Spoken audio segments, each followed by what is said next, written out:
नमस्कार दोस्तों, मैं श्रवण आप सभी का स्वागत करता हूं अपने YouTube चैनल परीक्षा रात्रि में। इस वीडियो में हम मौर्यकालीन अर्थव्यवस्था को जानने का प्रयास करेंगे। तो आप सभी बने रहिए, कॉपी कलम निकालिए, नोट करते रहिए और साथ ही समझते रहिए। तो देखिए, मौर्यकालीन अर्थव्यवस्था जो है इसके आधार क्या है? आधार, यदि आधार की बात करें तो हम कृषि, पशुपालन प्लस व्यापार, ये क्या है? आधार है। इन सभी को मिलाकर क्या कहा जाता था? वर्ता। वर्ता कहा जाता था। भूमि का स्वामी जो होता था उसे क्षेत्रक कहा जाता था।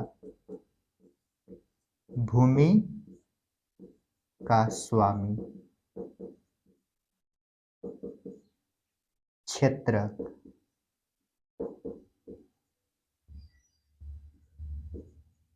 कहलाता था। और काश्तकार,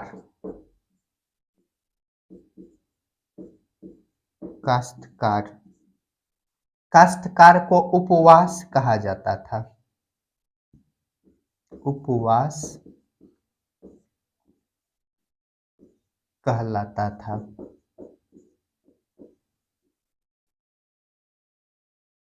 और यदि हम देखें,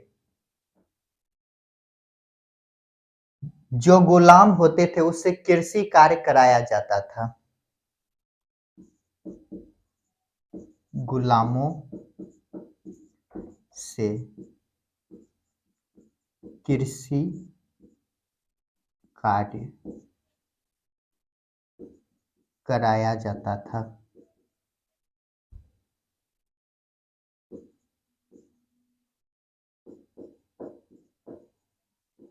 गुलाम जो होते थे इसे संपत्ति रखने और बेचने का अधिकार था। संपत्ति रखने तथा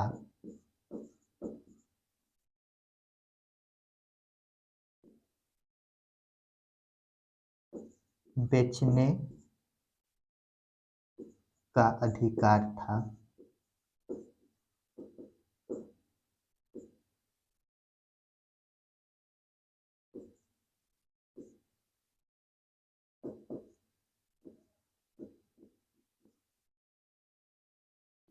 तो देखिए, यहां तक हम क्या देखें?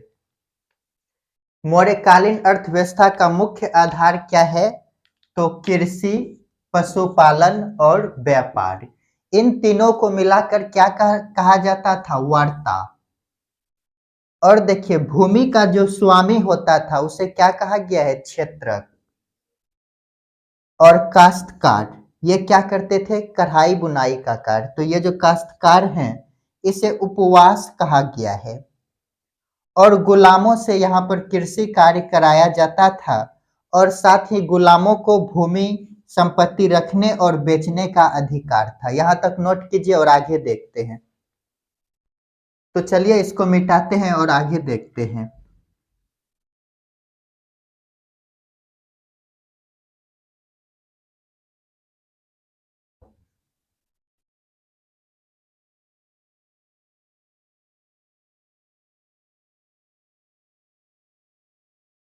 ये जो मौर्य काल है, यहाँ पर कर मुक्त गांव जो होते थे उसे परिहारिका कहा जाता था।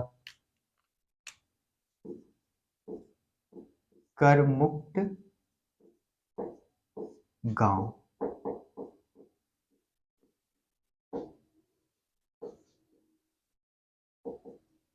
क्या कहलाता था? परिहारिका।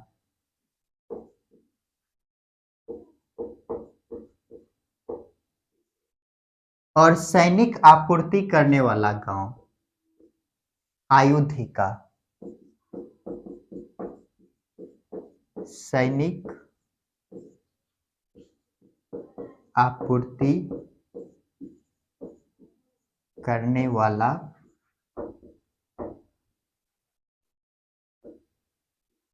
गांव।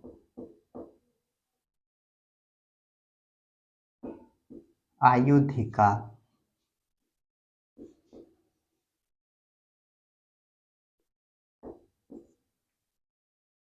अशोक के रुविनदेही अभिलेख से दो प्रकार के कर का उल्लेख मिला है।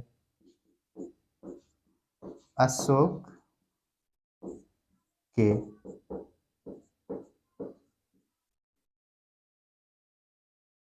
रुविनदेही अभिलेख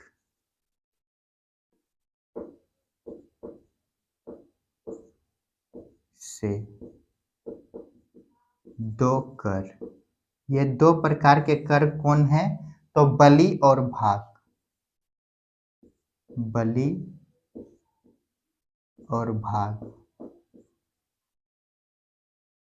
तो देखिए विभिन्न प्रकार के यदि कर की बात करें तो हेडिंग दीजिएगा विभिन्न प्रकार के कर। विभिन्न प्रकार के कर। मौर्य काल में विभिन्न प्रकार के कर कौन कौन से थे? तो देखिए पहला हम क्या देखे? हम बलि, यह भू राजस्व कर होता था। बलि भू राजस्व कर। और भाग, ये भाग जो होता था कृषि उत्पादों पर लिया जाने वाला कर। कृषि उत्पादों पर लिया जाने वाला कर। और यदि देखें सीता, ये जो सीता होता था ये राजकीय और वन्य पर लिया जाने वाला कर। राजकीय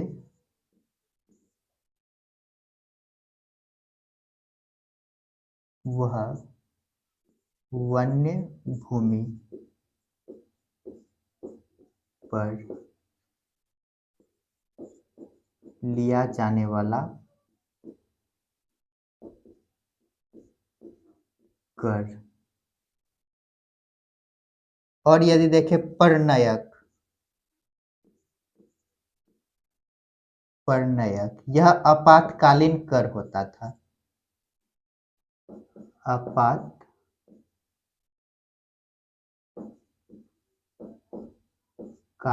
कर।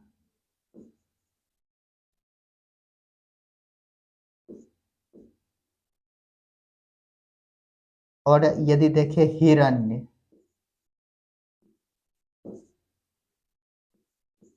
हिरण्य यह नगद कर होता था।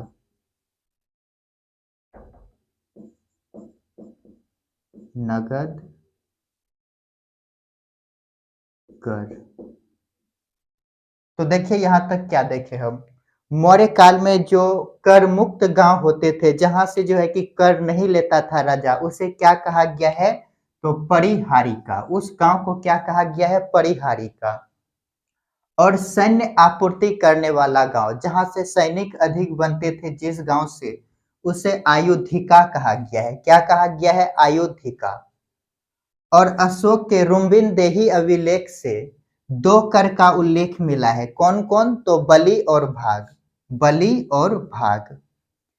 अब देखिए विभिन्न प्रकार के यदि कर की बात करें तो पहला हम क्या देखें? बलि, यह क्या है? तो भू राजस्व कर है। और भाग क्या है? तो यह कृषि उत्पादों पर लिया जाने वाला कर है। और सीता, यह क्या है? तो राजकीय वह वन्य भूमि पर लिया जाने वाला कर।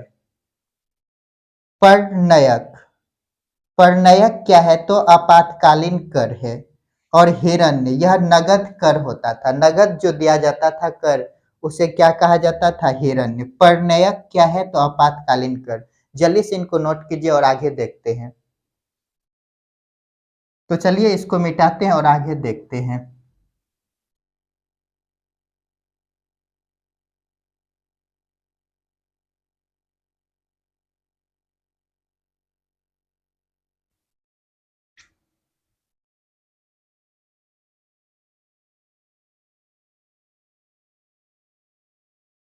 ये जो मौर्य काल है यहाँ पर सिंचाई पर विशेष ध्यान दिया गया।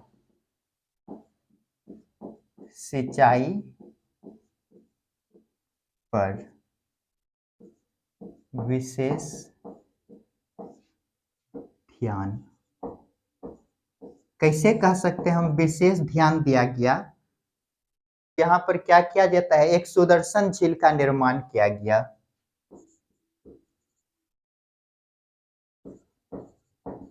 सुदर्शन झील, ये कौन बनाते हैं? पुष्यगुप्त वैश्य। पुष्यगुप्त वैश्य किसके समय? तो चंद्रगुप्त मौर्य के समय। चंद्रगुप्त मौर्य के समय। यह जानकारी हमें कहां से मिलती है? जानकारी रुद्रदामन का जूनागढ़ अभिलेख। रुद्रदामन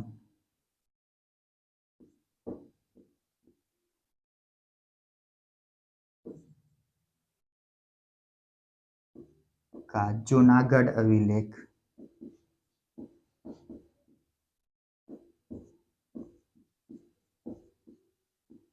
अभिलेख से। और यदि देखें बंदोबस्त अधिकारी, बंदोबस्त अधिकारी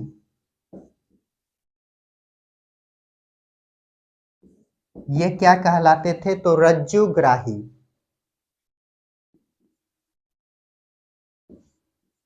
रज्जुग्राही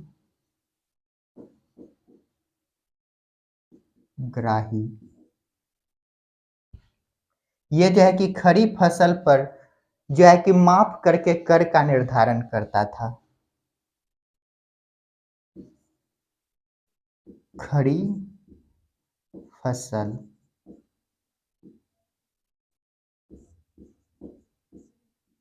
कर माप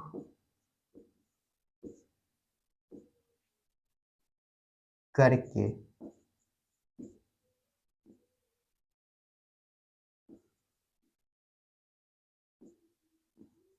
कर का निर्धारण करता था।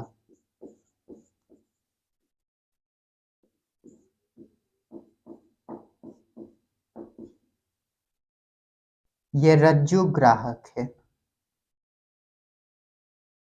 तो देखिए क्या देखे हम, सिंचाई पर यहाँ पर क्या किया गया? विशेष ध्यान दिया गया। यह हम कैसे कह सकते हैं? तो यहाँ पर क्या किया गया है? सुदर्शन झील का निर्माण किया गया। ये सुदर्शन झील का निर्माण कौन करते हैं? तो पुष्यगुप्त वैश्य। किसके समय? तो चंद्रगुप्त मौर्य के समय करता है। यह जानकारी हमें कहाँ से मिलते हैं? तो रुद्रदामन का जूनागढ़ अभिलेख से यह जानकारी मिलती है। और यदि देखें बंदोबस्ती के बारे में, तो बंदोबस्त अधिकारी जो होते थे उसे क्या कहा गया है? तो रज्जु ग्राहक कहा गया है। ये क्या करते थे? खड़ी फसल पर कर को माप करके कर का निर्धारण करते थे। कर माप करके कर का निर्धारण करते थे। और यहीं पर आप सभी एक पॉइंट लिखिएगा, सिंचित भूमि पर जो कर जो लगाया जाता था उपज का 1/2 भाग। तो यहीं पे लिखिएगा सिंचित भूमि पर कर का निर्धारण।